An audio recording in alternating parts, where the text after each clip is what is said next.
Welcome back to Neuroconversion Leadership, where we talk about effective communication in the STEM workplace. I'm Jeremy Doran. I help great scientists, engineers, and doctors become great leaders. Have you ever been in a room and felt like everyone understood something but you didn't? Have you ever actually asked the question and found out no one else really understood it either? Today, we're going to talk about the relationship between confidence and asking questions. A number of years ago, I started at one of the very large financial firms as a financial advisor, and they would always have lunch and learns. Someone would come in, feed us sandwiches, and then tell us about their product. One time, it was a person who was talking about their bond portfolio, and this person must have said the term duration 5 or 6 times. I was brand new. I didn't know what duration was, so I leaned over and I asked the very experienced advisor next to me, I said, "What does duration mean?" And he looked at me and said, "It's tough to explain." And from that, I took it to mean that he didn't really understand it either. So I actually raised my hand and I asked the presenter, "Can you please explain duration?" He said, "Oh, I'm glad you asked." And he spent 10 minutes going over duration. And there was an audible sigh of relief from most of the people in the room. What I found out that even these experienced people, most of them didn't really understand what the person was talking about, but they weren't going to ask the question. And I was brand new, so I thought it was okay to look dumb. So I raised my hand, I asked the question, got the answer. But it was so interesting how few people were willing to ask the question. It takes bravery, or in my case, just being so new that you don't really worry if you look dumb. My thought is I'd rather ask the question and look ignorant than not ask the question and remain so. And what I've found is that in people in leadership positions who are willing to ask questions just get so much extra respect. They just look and feel so confident. There was a manager at a company I worked at, Aaron Davis, may he rest in peace.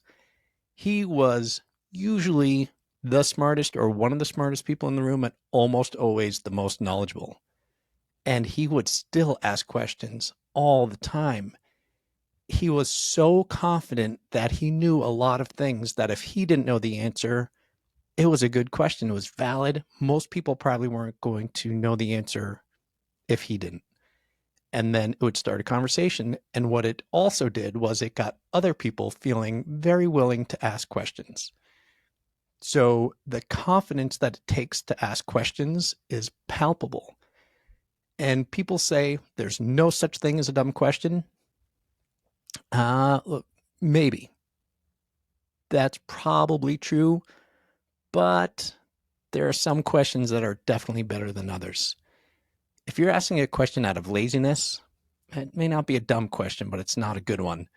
If you weren't paying attention and the topic was covered, but you didn't hear it because you weren't paying attention, or everyone was supposed to do some background research and you should know it, or you could easily find the answer on your own, but you're basically just being lazy and asking someone to solve your problem for you rather than looking it up.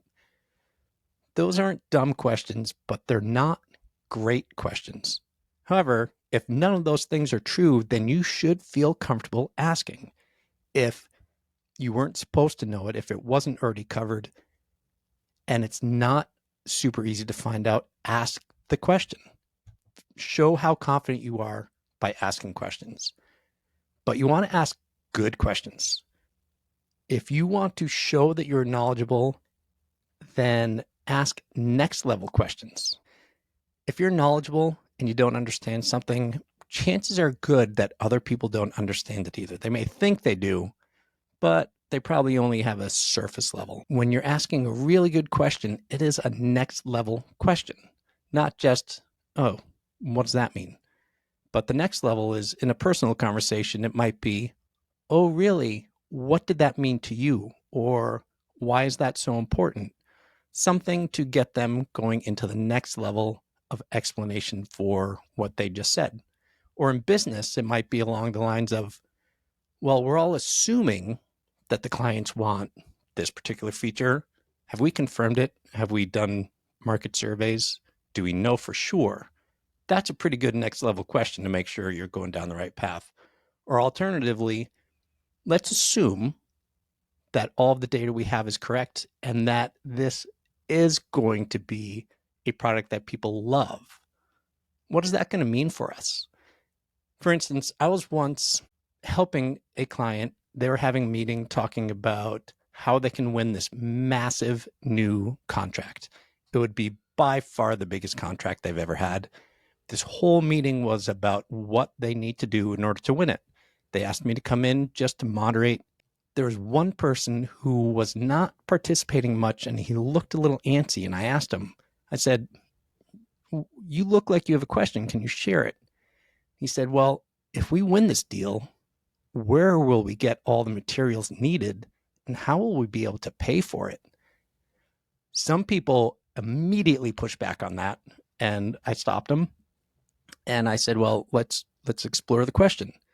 And what they ended up realizing is that they weren't going to be able to source everything in time, and they definitely weren't going to be able to afford it. So what they did was they changed their negotiation. So they were going into a negotiation with this prospective client, and now they knew that some things they had to ask for were partial payment up front so that they could be able to afford all the materials they were going to need. And they also had to change the timeline, knowing how long it was going to take to get some of the supplies. So they went into the negotiation fully understanding what they could and could not offer. The client agreed to pay them partial upfront. They had to make a concession on the price, but they won the contract. It changed their company. And if they hadn't understood all of their needs, then it would have been a disaster. As it was a smashing success, and it brought them to the next level. Which brings me to the other point of that is you cannot dismiss questions just because you don't like them.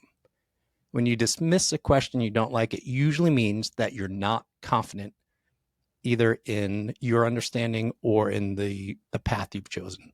So if you can't handle a question that challenges, then the confidence in your course is probably pretty weak. So I recommend accepting the question and really think about it. It may not be something that you need to address at that point, but make sure that it's not. If it's not, then just let them know. Say, hey, this is an important thing. It's not what we're talking about right now. And then schedule another time when you can go ahead and talk about it. But don't just dismiss it out of hand. Much like being afraid to ask questions, being afraid to answer them is another sign of lack of confidence. A way not to ask questions is asking questions you obviously already know just to make your point, or questions that will trap the other person, make them look foolish, or prove your point in one way. I actually was in a meeting one time. Someone raised their hand, asked a question, and then couldn't stop himself from saying, I already know the answer, but I want to make sure everyone else does as well. Like, well, if you already know that, then why don't you just tell us what's important for people to know rather than asking a question and then not being able to stop yourself from showing just how smart you are. So don't do that when you're asking questions. Just to reiterate, asking and handling questions well both require confidence. The most impressive thing you can do is asking really good questions, especially in a job interview. If you're in a job interview and you bring questions, be prepared. So you've done some study. They're good questions, not just throwaway. They show that you have a level of understanding. You have them in writing, and then you take notes on the answers. Oh boy, in a business meeting and or interview, that is going to go a long way. That's going to make you look pretty good. So to wrap it up, thank you for listening to another episode of Neuroconversant Leadership. It is really fun talking to you through this podcast, but I like talking in person even better. So, does your organization have any meetings coming up where they would like to have a speaker?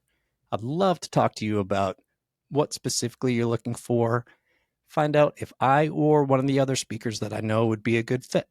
So if you're interested, go to my website, neuroconversantleadership.com, and contact me. We can set up a time to talk. Hope you are having a great day, and I'll talk to you again next week.